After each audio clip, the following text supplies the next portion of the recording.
എല്ലാവർക്കും പുതിയൊരു വീഡിയോയിലേക്ക് സ്വാഗതം. ഇന്ന് നമ്മൾ പരിസര പഠനത്തിലെ 2018-19 വർഷങ്ങളിൽ വാർഷിക പരീക്ഷയ്ക്ക് ചോദിച്ച ചോദ്യ പേപ്പറാണ് ഡിസ്കസ് ചെയ്യാൻ പോകുന്നത്. ഓക്കെ, എല്ലാവരും തയ്യാറായിട്ടിരിക്കുക. നമുക്ക് ആദ്യത്തെ പ്രവർത്തനം എന്താണെന്ന് നോക്കാം. പ്രവർത്തനം 1, സുരക്ഷിത യാത്ര. റോഡ് സുരക്ഷയുടെ ഭാഗമായി മിനിമോൾ തയ്യാറാക്കിയ ആൽബത്തിലെ ചില ചിത്രങ്ങളാണ് ചുവടെ കൊടുത്തിരിക്കുന്നത്. ഇനി അതിലെ ചോദ്യം എന്താണ്? ആദ്യത്തേത്, ശരിയായവയ്ക്കു നേരെ ശരി അടയാളവും തെറ്റായവയ്ക്കു നേരെ തെറ്റ് അടയാളവും ഇടുക. ഇനി ഇവിടെ 4 ചിത്രങ്ങളാണ് തന്നിട്ടുള്ളത് അല്ലേ? നിങ്ങളൊക്കെ നോക്കിയില്ലേ? ഇതിലേതൊക്കെയാണ് ശരി? നിങ്ങൾ പറയൂ. ആദ്യത്തേത് ശരിയാണോ? അല്ലല്ലേ, തെറ്റാണ്. ഇനിയോ രണ്ടാമത്തേതോ? ശരിയാണ്. 3 എന്താണ്?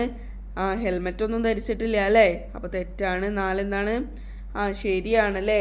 സീബ്ര ക്രോസ് ലൈനിങ്ങിലൂടെയാണല്ലേ ക്രോസ് ചെയ്യുന്നത്. ഓക്കെ, അപ്പോൾ ശരിയാണ്. ഇനി അടുത്ത ചോദ്യം എന്താണ്? നിങ്ങൾ വിവിധ വാഹനങ്ങളിൽ യാത്ര ചെയ്യാറുണ്ടല്ലോ അല്ലേ? നമ്മളെല്ലാം പലതരത്തിലുള്ള വാഹനങ്ങളിൽ യാത്ര ചെയ്യാറുണ്ട് അല്ലേ? ഇനി അതിലെ ബി പാർട്ടിലെ ക്വസ്റ്റ്യൻ എന്താണെന്ന് നമുക്ക് നോക്കാം. ബസ്സിൽ യാത്ര ചെയ്യുമ്പോൾ ശ്രദ്ധിക്കേണ്ട കാര്യങ്ങൾ എഴുതുക. നമ്മൾ സ്കൂൾ ബസ്സിലൊക്കെ പോകാറില്ലേ നിങ്ങൾ? അപ്പോൾ അതിലൊക്കെ പോകുമ്പോൾ നമ്മൾ എന്തൊക്കെ കാര്യങ്ങളാണ് ചെയ്യാറുള്ളത്, എന്തൊക്കെയാണ് ശ്രദ്ധിക്കേണ്ടത് എന്നുള്ളതാണ്. എന്തൊക്കെയാണ്? വാഹനത്തിൽ യാത്ര ചെയ്യുമ്പോൾ അല്ലേ, ബസ്സിൽ യാത്ര ചെയ്യുമ്പോൾ കൈയും തലയും പുറത്തിടരുത്. പിന്നെയോ വാഹനം നിർത്തിയതിനു ശേഷം മാത്രം ഇറങ്ങുക.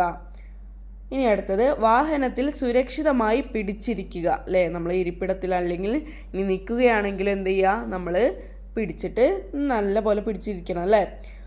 ഓടുന്ന വാഹനത്തിൽ ചാടിക്കയറരുത്. പിന്നെയോ വാഹനത്തിലിരുന്ന് പുറത്തേക്ക് തുപ്പരുത് അല്ലേ? ഇതൊക്കെ നമ്മൾ എന്താണ് ബസ്സിൽ യാത്ര ചെയ്യുമ്പോൾ ശ്രദ്ധിക്കേണ്ട കാര്യങ്ങളാണ്. ഓക്കെ, ഇനി അതിലെ സി പാർട്ടിലെ ക്വസ്റ്റ്യൻ എന്താന്ന് നോക്കിയാലോ.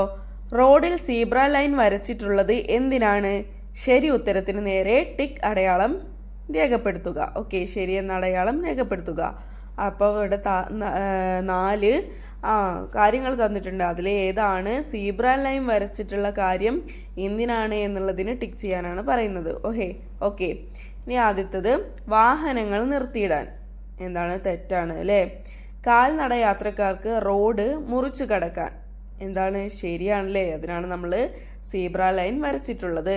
പിന്നെയോ വാഹനങ്ങൾ വേഗത്തിൽ പോകാൻ. തെറ്റാണ്. റോഡിന്റെ വീതി എത്രയാണെന്നറിയാൻ. തെറ്റാണ് അല്ലേ? ഇതിൽ ശരിയായത് ഏതാണ്? കാൽനട യാത്രക്കാർക്ക് റോഡ് മുറിച്ചു കടക്കാൻ വേണ്ടിയിട്ടാണ് നമ്മൾ എന്ത് സീബ്ര ലൈൻ വരച്ചിട്ടുള്ളത്. അപ്പോൾ അതിലെ കറക്റ്റ് ആയിട്ടുള്ള ഉത്തരം ഏതാണ്? രണ്ടാമത്തതാണ് അല്ലേ? അതിനെന്ത് ചെയ്യണം? നമ്മൾ ടിക്ക് ചെയ്യണം. ഓക്കെ, എല്ലാവരും ചെയ്തില്ലേ? മനസ്സിലായില്ലേ? സീബ്ര ലൈൻ്റെ കാര്യം എന്താണ്? നമുക്ക് കാൽനടക്കാർക്ക് നടക്കാൻ വേണ്ടിയിട്ടും റോഡ് മുറിച്ച് കിടക്കാൻ വേണ്ടിയിട്ടാണ് അല്ലേ? ഈ പ്രവർത്തനം 2, വീടുണ്ടാക്കാം. ചുവടെ ചേർത്തിരിക്കുന്ന ചിത്രങ്ങൾ നോക്കൂ. ഇവിടെ 2 ചിത്രങ്ങൾ തന്നിട്ടുണ്ടല്ലേ? എന്താണ് ആദ്യത്തെ ചിത്രം? ഫ്ലാറ്റ് ആണല്ലേ, വലിയ കെട്ടിടമാണ് അല്ലേ? ഇനി രണ്ടാമത്തെ എന്താണ്? ഓടിട്ട വീടാണ് അല്ലേ? ഇനി ഇതിലെ എ പാർട്ടിലെ ക്വസ്റ്റ്യൻ എന്താണ്? ഇതിൽ എവിടെ താമസിക്കാനാണ് നിങ്ങൾക്ക് ഇഷ്ടം? എന്തുകൊണ്ട്? നിങ്ങൾക്ക് ഇതിൽ ഏത് വീട്ടിലാണ് താമസിക്കാൻ ഇഷ്ടം? ഏതായാലും മിസ്സിൻ്റെ കാര്യം ഇവിടെ എഴുതി നിങ്ങൾക്ക് കാണിച്ചു തരാം. നമുക്ക് എന്താണ്? എനിക്ക് ഓടിട്ട വീട്ടിൽ താമസിക്കാനാണ് ഇഷ്ടം. കാരണം എന്താണ്?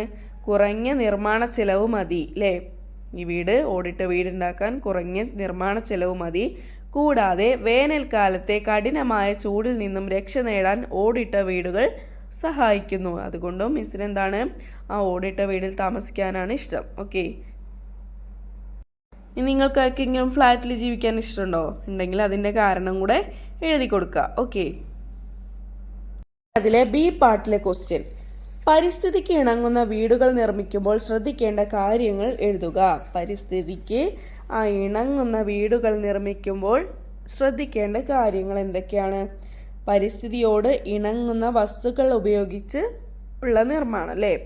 നമ്മൾ എന്താണ് പ്ലാസ്റ്റിക്, അതുപോലെ മണ്ണിൽ ലയിച്ചു പോവാത്ത ഒരുപാട് എന്താണ് നമുക്ക് ഹാംഫുൾ ആയിട്ടുള്ള കാര്യങ്ങൾ കൊണ്ട് വീട് നിർമ്മിക്കാതിരിക്കുക. എന്താണ്? പരിസ്ഥിതിയോട് ഇണങ്ങുന്ന വസ്തുക്കൾ ഉപയോഗിച്ചുള്ള നിർമ്മാണം. പിന്നെയോ അനാവശ്യമായി മരങ്ങൾ മുറിച്ച് കളയാതിരിക്കുക. നമ്മൾ പരിസ്ഥിതി സൗഹാർദ്ദത്തോടു കൂടിയാണല്ലോ അല്ലേ വീടുകൾ നിർമ്മിക്കുന്നത്.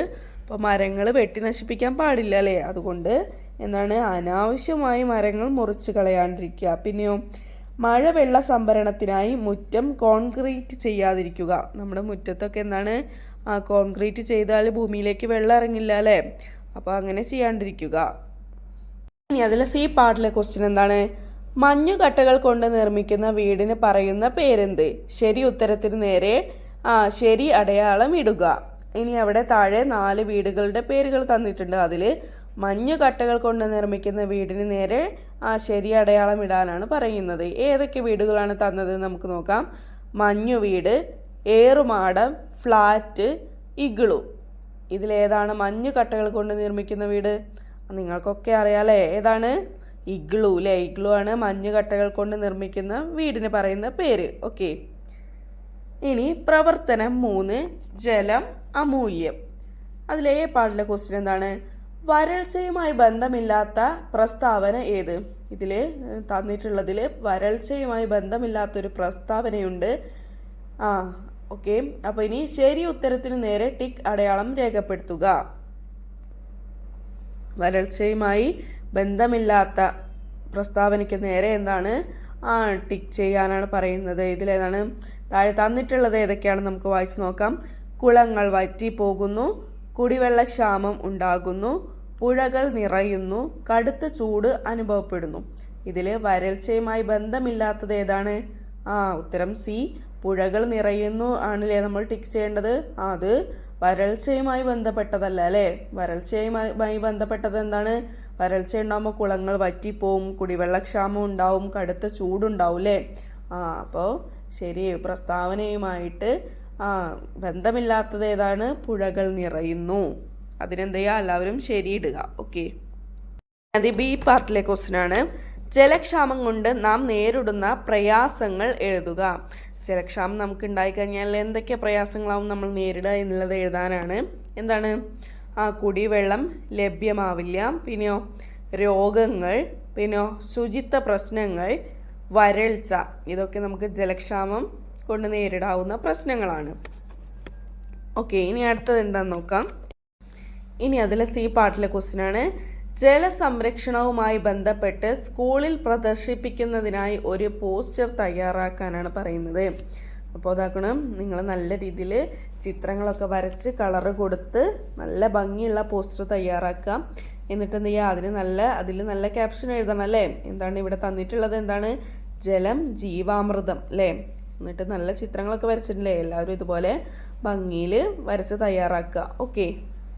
ഇനി അടുത്തത് പ്രവർത്തനം 4, രാവും പകലും.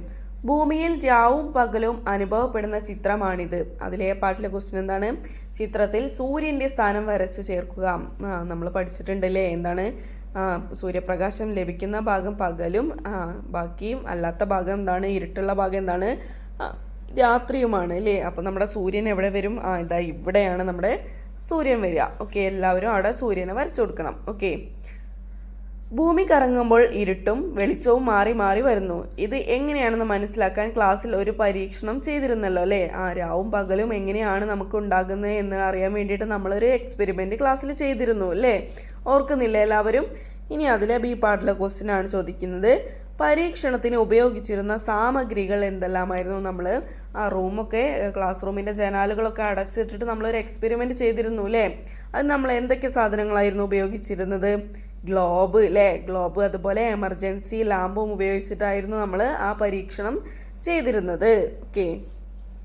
ഇനി അത്ഭുതങ്ങളുടെ കലവറയാണ് ഭൂമി. ഭൂമിയെക്കുറിച്ച് എത്ര പറഞ്ഞാലും തീരില്ല. ചുവടെ ചേർത്തിരിക്കുന്ന പ്രസ്താവനകൾ വായിക്കുക. ഓക്കെ. നമുക്ക് താഴെ തന്നിരിക്കുന്ന പ്രസ്താവനകൾ എന്തൊക്കെയാണെന്ന് നോക്കാം. ഭൂമിയിൽ കരഭാഗമാണ് കൂടുതൽ ഉള്ളത്. സൂര്യൻ കറങ്ങുന്നത് കൊണ്ടാണ് ഭൂമിയിൽ രാവും പകലും അനുഭവപ്പെടുന്നത്. ഗ്ലോബിൽ നീല നിറത്തിൽ കാണുന്ന ഭാഗം കടലിനെയാണ് സൂചിപ്പിക്കുന്നത്.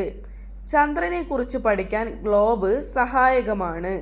ഭൂമിയുടെ ആകൃതി ഗോളാകൃതിയാണ്. കടൽ ഭാഗമാണ് ഭൂമിയിൽ കൂടുതലുള്ളത്. ഭൂമിക്ക് പരന്ന ആകൃതിയാണ്.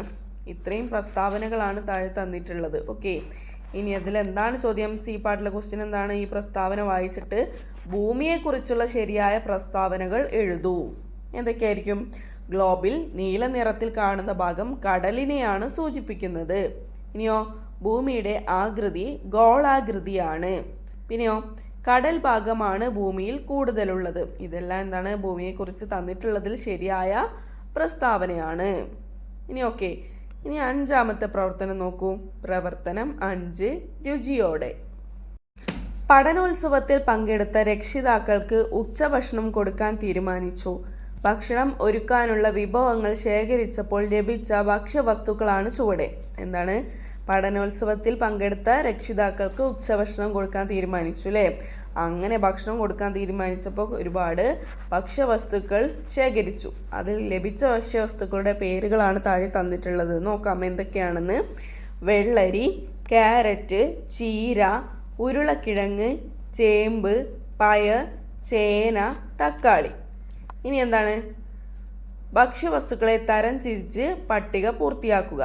ഭക്ഷ്യവസ്തുക്കളെ തരംതിരിച്ച് പട്ടിക പൂർത്തിയാക്കുക. ഇനി എന്താണ്? പാകം ചെയ്ത് മാത്രം കഴിക്കുന്നവ അല്ലേ? പട്ടികയിൽ ആദ്യത്തേത് എന്താണ്? പാകം ചെയ്ത് മാത്രം കഴിക്കുന്നവ. ഇനിയോ പാകം ചെയ്തും ചെയ്യാതെയും കഴിക്കുന്നവ. ഇങ്ങനെ 2 തരത്തിലാണ് ഭക്ഷ്യവിഭവങ്ങളെ തരംതിരിച്ചിരിക്കുന്നത്. ഇനി ആദ്യത്തേതിൽ പാചകം ചെയ്ത് മാത്രം കഴിക്കുന്നവ ഏതൊക്കെയാണ്? ഉരുളക്കിഴങ്ങ്, ചേന, പയർ, ചേമ്പ്, ചീര. ഇതൊക്കെ എന്താണ്? നമ്മൾ പാകം ചെയ്താണ് കഴിക്കുന്നത് അല്ലേ? ഇനി പാചകം ചെയ്യാതെയും ചെയ്തും കഴിക്കുന്നവ ഏതൊക്കെയാണ്? വെള്ളരി, ക്യാരറ്റ്, തക്കാളി. ഇതെന്താണ്? നമ്മൾ പാചകം ചെയ്തും ചെയ്യാതെയും കഴിക്കുന്നവയാണ്. ഓക്കെ, എന്താണ് അടുത്തത്? വിവിധ പഞ്ചേന്ദ്രിയ അനുഭവങ്ങളാണ് ചുവടെ. ഓക്കെ, കണ്ടറിയാൻ, കേട്ടറിയാൻ, പൂക്കളുടെ നിറം, വാഹനങ്ങളുടെ ശബ്ദം, തൂവലിൻ്റെ മിനുസം, തൊട്ടറിയാൻ, മണത്തറിയാൻ, മാമ്പഴത്തിൻ്റെ മധുരം, മുല്ലപ്പൂവിൻ്റെ സുഗന്ധം, രുചിച്ചറിയാൻ. ഓക്കെ, ഇത്രയും കാര്യങ്ങളാണ് ഇവിടെ തന്നിട്ടുള്ളത്. ഇനി അതിലെ ബി പാർട്ടിലെ ക്വസ്റ്റ്യൻ എന്താണെന്ന് നമുക്ക് നോക്കാം. മാതൃക നോക്കി കളങ്ങളിൽ അനുയോജ്യമായ പദങ്ങൾ എഴുതുക. ഇവിടെ തന്നിട്ടുണ്ട് എന്താണ്? കണ്ടറിയാൻ. എന്താണ്? പൂക്കളുടെ നിറം അല്ലേ? എന്താണ് തന്നിട്ടുള്ളത്? കണ്ടറിയാം പൂക്കളുടെ നിറം. ഇനി ആ മാതൃകയനുസരിച്ച് മറ്റുള്ളതും കൂടെ പൂരിപ്പിക്കാനാണ് പറയുന്നത്. ഓക്കെ, ഏതൊക്കെയാണ്? തൂവലിൻ്റെ മിനുസം. എന്താണ്? തൊട്ടറിയാം. പിന്നെയോ മാമ്പഴത്തിൻ്റെ മധുരം, രുചിച്ചറിയാൻ. പിന്നെയോ മുല്ലപ്പൂവിൻ്റെ സുഗന്ധം, മണത്തറിയാം. വാഹനങ്ങളുടെ ശബ്ദം, കേട്ടറിയാം. ഇത്രയും കാര്യങ്ങളാണ് നമ്മൾ ഇവിടെ എഴുതി ചേർക്കേണ്ടത്. ഓക്കെ, ഇനി അതിലെ സി പാർട്ടിലെ ക്വസ്റ്റ്യൻ എന്താണെന്ന് നമുക്ക് നോക്കാം. കൂട്ടത്തിൽ പെടാത്തത് ഏത്? അനുയോജ്യമായതിന് ശരി ചെയ്യുക, ടിക്ക് ചെയ്യുക. ഓക്കെ, ആപ്പിൾ, മുന്തിരി, ചേമ്പ്, ഓറഞ്ച്. ഇതാണ് തന്നിട്ടുള്ളത്. ഇതിൽ കൂട്ടത്തിൽ പെടാത്തത് ഏതാണ്? നിങ്ങൾക്കൊക്കെ അറിയില്ലേ? എന്താണ്? എല്ലാവരും ഉച്ചത്തിൽ പറയുന്നുണ്ടല്ലോ. എന്താണ്? ചേമ്പാണ് അല്ലേ? എങ്ങനെയാ ചേമ്പ് വന്നത്? ആപ്പിളും മുന്തിരിയും ഓറഞ്ചും ഒക്കെ ഉണ്ടല്ലോ. അതിലെങ്ങനെയാണ് നിങ്ങൾ ചേമ്പ് സെലക്ട് ചെയ്തത്? എങ്ങനെയാണ്? ചേമ്പ് പച്ചക്കറിയാണല്ലേ. മറ്റുള്ളതൊക്കെ എന്താണ്? പഴവർഗ്ഗങ്ങളിൽ പെടുന്നതാണല്ലേ. ആപ്പിള്, മുന്തിരി, ഓറഞ്ചൊക്കെ പഴവർഗ്ഗമാണ്. അതിൽ കൂട്ടത്തിൽ പെടാതിരിക്കുന്നത് ആര് മാത്രമാണ്? ചേമ്പ് ഇല്ലേ. ഇനി എന്താണ്? പ്രവർത്തനം 6 നോക്കൂ. എന്താണ് പ്രവർത്തനം 6? കേരളത്തിലൂടെ. ആനന്ദിന്റെ സ്കൂളിൽ നിന്നും പഠനയാത്ര പോയ സംഘം ഇപ്പോൾ ആലപ്പുഴയിലാണ്. ഇവർക്ക് ആലപ്പുഴയിൽ നിന്ന് തീവണ്ടി മാർഗം കോഴിക്കോട്ടേക്ക് പോകണം. ഓക്കെ, ഇനി അതിലെ പാട്ടിലെ ക്വസ്റ്റ്യൻ എന്താന്ന് നോക്കാം. കോഴിക്കോട് എത്താൻ അവർക്ക് ഏതെല്ലാം ജില്ലയിലൂടെ സഞ്ചരിക്കണം? അവരിപ്പോൾ ആലപ്പുഴയിലാണ് നിൽക്കുന്നതില്ലേ. ഇനി അവർക്ക് തീവണ്ടി മാർഗം എന്ത് ചെയ്യണം? കോഴിക്കോട് എത്തണം. കോഴിക്കോട് എത്താൻ അവർക്ക് ഏതെല്ലാം ജില്ലയിലൂടെ യാത്ര ചെയ്യണം എന്നാണ് ചോദിക്കുന്നത്. ഈ മാപ്പിലെ ഈ ഭൂപടം നോക്കിയിട്ട് നമുക്കത് കണ്ടെത്താൻ പറ്റൂലേ. ഇവിടെ റെയിൽപാതയുടെ അടയാളം കാണുന്ന കണ്ടില്ലേ? ഇവിടെ റെയിൽപാത എന്ന് എഴുതിയിട്ട് ഈ ചിത്രത്തിൽ കാണുന്നുണ്ടല്ലേ? അത് ആലപ്പുഴയിൽ നിന്നും കോഴിക്കോട്ടേക്ക് ഏതെല്ലാം ജില്ലയിലൂടെയാണ് കടന്നു പോകുന്നത് നിങ്ങൾക്ക് കണ്ടെത്താൻ പറ്റും. ഏതൊക്കെയായിരുന്നു? എറണാകുളം, തൃശ്ശൂർ, പാലക്കാട്, മലപ്പുറം.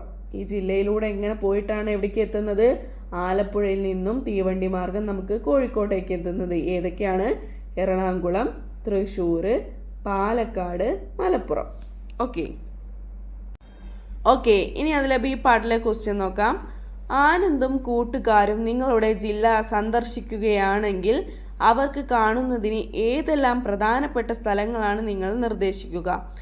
നിങ്ങൾക്ക് അറിയുന്ന പോലെ നിങ്ങളുടെ വീടിൻ്റെ അടുത്തൊക്കെ പാർക്കും നല്ല ഭംഗിയുള്ള സ്ഥലങ്ങളൊക്കെ ഉണ്ടെങ്കിൽ നിങ്ങൾക്ക് പറഞ്ഞു കൊടുക്കാം അല്ലേ? ഇവിടെ എഴുതാം അല്ലേ? നമുക്ക് ഏതൊക്കെ എഴുതാം? പാർക്കുകൾ, കടൽ തീരം ഉണ്ടെങ്കിൽ അത്, പിന്നെ വെള്ളച്ചാട്ടങ്ങൾ, ആരാധനാലയങ്ങൾ, ഇതൊക്കെ നമുക്ക് എന്ത് ചെയ്യാം? അവർക്ക് പറഞ്ഞു കൊടുക്കാം അല്ലേ? ഓക്കെ, ഇനി അതിലെ സി പാർട്ടിലെ ക്വസ്റ്റ്യൻ എന്താന്ന് നോക്കിയാലോ. എന്താണ് സി പാർട്ടിലെ ക്വസ്റ്റ്യൻ? കേരളത്തിലെ ഏറ്റവും വലിയ ജില്ല ഏതാണ്? കേരളത്തിലെ ഏറ്റവും വലിയ ജില്ല ഏതാണ്? ഇവിടെ ചെറിയൊരു കറക്ഷൻ ടീച്ചർ വരുത്തിയിട്ടുണ്ട്. ഓക്കെ, കേരളത്തിലെ ഏറ്റവും ജില്ല അവിടെ താഴെ തന്നിട്ടുള്ളത് ഏതൊക്കെയാണ്? കാസർഗോഡ്, വയനാട്, ഇടുക്കി, കോഴിക്കോട്. ഇതിൽ ഏതാണ് നിങ്ങൾ പറയൂ, ഏതാണ് കേരളത്തിലെ ഏറ്റവും വലിയ ജില്ല? നിങ്ങൾക്കെല്ലാം അറിയാവുന്ന ടീച്ചർക്ക് അറിയാം. പറയൂ ഏതാണ്?